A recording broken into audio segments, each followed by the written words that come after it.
यहाँ रहेको सब्स्क्राइब बटनमा क्लिक गर्नुहोस् र साथमै रहेको बेल आइकनलाई पनि क्लिक गर्नुहोस् र हाम्रो च्यानलको नयाँ टेक्निकल भिडियोको अपडेट पाउनुहोस्। So Redmi Note 9 Pro brings the ultimate flagship level experience to the mid-range segment. So here's the flagship level design of the Redmi Note 9 Pro. Hey guys, this is me Prashant Srishta back and back with a new video. साथीहरु तपाईलाई स्वागत छ हाम्रो च्यानलको brand new भिडियोमा। हालसालै लकडाउनले गर्दा रेडमीको प्राय फोनहरु नेपालमा लन्च हुनबाट डिले भइरहेको थियो, बट यही बीचमा रेडमीले आफ्नो नोट 9 सिरिजको न्यू स्मार्टफोन जसको नाम रेडमी नोट 9 प्रो रहेको छ त्यो एक्सक्लुसिभली नेपालमा लन्च गरिदिएको छ। यस भिडियोमा म तपाईहरुलाई रेडमी नोट 9 प्रो को फुल ओभरभ्यू दिनेछु। यसको स्पेसिफिकेशन्स, फीचर्स र यसको प्राइस नेपालमा कति हुनेछ त्यो सबै जानकारी म तपाईलाई यो भिडियोमा दिनेछु। यो भिडियो एकदम इन्ट्रेस्टिङ र इन्फर्मेटिभ हुन्छ, त्यसैले यो भिडियो सुरुदेखि लास्टसम्म हेर्नु होला। यो भिडियो हेरिसकेपछि तपाईले यो फोनको बारेमा सबै जानकारी पाउनुहुनेछ। र साथैले तपाई हाम्रो च्यानलमा नयाँ हुनुभएछ भने तल्लो रहेको सब्स्क्राइब बटनमा क्लिक गरेर हाम्रो च्यानललाई सब्स्क्राइब गरिदिनुहोस्, किनभने म यस्तै भिडियो तपाईहरुको लागि लिएर आइरहन्छु। र यो भिडियो तपाईलाई राम्रो लाग्छ भने प्लिज लाइक शेयर पनि गरिदिनु होला र तपाईले केही सुझाव दिनुहुन्छ भने प्लिज कमेन्ट सेक्सनमा कमेन्ट पनि गरिदिनु होला। अब कुन टाइम वेस्ट नगरिकन हामी हाम्रो भिडियोतिर जाऊँ। सो सबभन्दा पहिले यो फोनको डिस्प्लेको कुरा गरौँ। यो फोनमा तपाईले 6.67 इन्चको IPS LCD डट डिस्प्ले पाउनुहुन्छ। यसमा चाहिँ तपाईले फुल HD प्लस को रेजोल्युसन पाउनुहुन्छ। रेडमीले यो फोनको स्क्रिनलाई चाहिँ सिनेम्याटिक स्क्रिन भनेको छ, किनभने यसमा तपाईले 20:9 को एस्पेक्ट रेशियो पनि पाउनुहुन्छ। कुरा गर्ने हो यसको रिफ्रेश रेटको भने यसमा तपाईले 60 हर्ट्ज को रिफ्रेश रेट पाउनुहुन्छ। जेनरली हेर्ने हो भने कुनै पनि फोनको सक्सेसर जसमा प्रो या म्याक्स एड भएर आउँछ त्यसमा तपाईले अलि अपग्रेड फिचर पाउनुहुन्छ।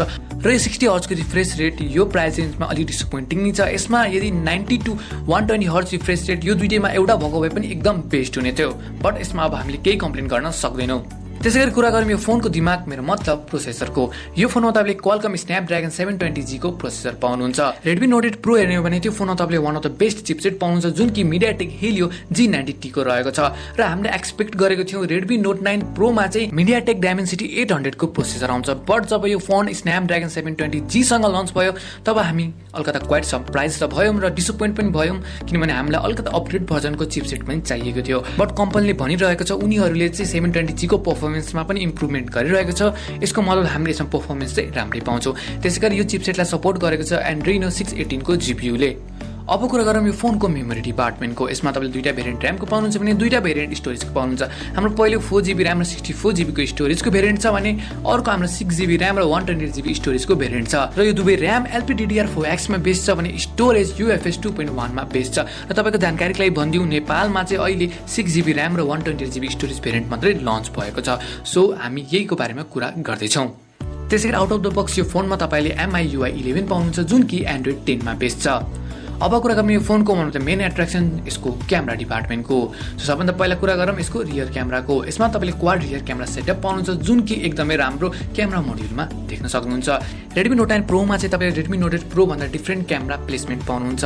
रेडमी नोट 8 प्रोमा चाहिँ साइडमा भर्टिकली क्यामेरा प्लेस गरेको छ भने रेडमी नोट 9 प्रोमा चाहिँ तपाईले यो रेक्टेङ्गुलर सेपमा क्यामेरा प्लेस गरेको देख्न सक्नुहुन्छ। सो हाम्रो फर्स्ट क्यामेरा 48 मेगापिक्सलको Samsung GM2 को प्राइमरी सेन्सर रहेको छ। त्यसैगरी तपाईले 8 मेगापिक्सलको अल्ट्रा वाइड क्यामेरा पाउनुहुन्छ जसको फिल्ड अफ भ्यू 119 डिग्री रहेको छ। त्यसैगरी यसलाई सपोर्ट गरेको छ 5 मेगापिक्सलको म्याक्रो लेन्सले। र लास्टमा तपाईले 2 मेगापिक्सलको डेप्थ सेन्सर पाउनुहुन्छ र यसमा सुपर स्टेबलाइजेसनको फिचर पनि रहेको छ।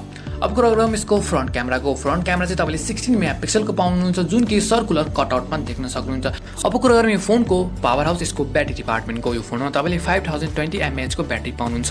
यसलाई चार्ज गर्नका लागि 18 वाटको फास्ट चार्जर पनि दिएको छ, बट यो फोनको बक्समा चाहिँ 22 वाटको फास्ट चार्जर आउँछ जुन कि एकदमै राम्रो रहेको छ।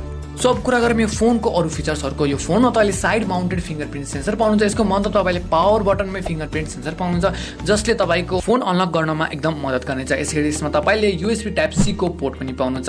त्यसैगरी यसमा तपाईले Gorilla Glass 5 को प्रोटेक्सन पाउनुहुन्छ जुन कि बोथ साइडमा रहेको छ। सो फ्रन्टमा पनि ब्याकमा पनि तपाईले Gorilla Glass 5 को प्रोटेक्सन पाउनुहुन्छ। त्यसैगरी लकली यसमा 3.5mm को हेडफोन ज्याक पनि रहेको छ। यसमा तपाईले फेस लकको सपोर्ट पनि पाउनुहुन्छ। र यो फोनको कलर भेरिएन्टहरु पनि छ जुन कि एकदम एट्र्याक्टिभ रहेको छ। हाम्रो फर्स्ट अरोरा ब्ल्याक रहेको छ, त्यसैगरी हाम्रो सेकेन्ड ग्लेसियर व्हाइट रहेको छ भने लास्ट हाम्रो इन्टरस्टेलर ब्ल्याक रहेको छ। र यो तीनटै एकदम एट्र्याक्टिभ र क्लासी लुक दिन्छ तपाईको फोनलाई। अब कुरा गरौँ यो फोनको प्राइसको। मैले सुरुमै भिडियोमा भनिसके तपाईलाई नेपालमा यो फोन लन्च भइसकेको छ। नेपालमा चाहिँ 6GB RAM 128GB storage variant lunch भएको छ र यसको प्राइस नेपालमा NRS 30,000 सेट गरिएको छ। सो तपाईले यो फोनलाई NRS 30,000 मा पर्चेस गर्न सक्नुहुन्छ। सो यही थियो यो फोनको फुल ओभरभ्यू डिटेल्स र फिचर्सहरू। सो साथीहरू तपाईँलाई कस्तो लाग्यो यो भिडियो? यदि तपाईँलाई यो भिडियो राम्रो लागेको छ भने प्लिज यो भिडियोलाई लाइक र सेयर गरिदिनु होला र तपाईँ हाम्रो च्यानलमा नहुनुहुन्छ भने प्लिज हाम्रो च्यानल सब्सक्राइब पनि गरिदिनुहोस् किनभने म यस्तै भिडियो तपाईँहरूलाई लिएर आइरहन्छु। आजको लागि यति नै। Bye bye, see you in the next video. Take care, जय Nepal, stay home, stay safe.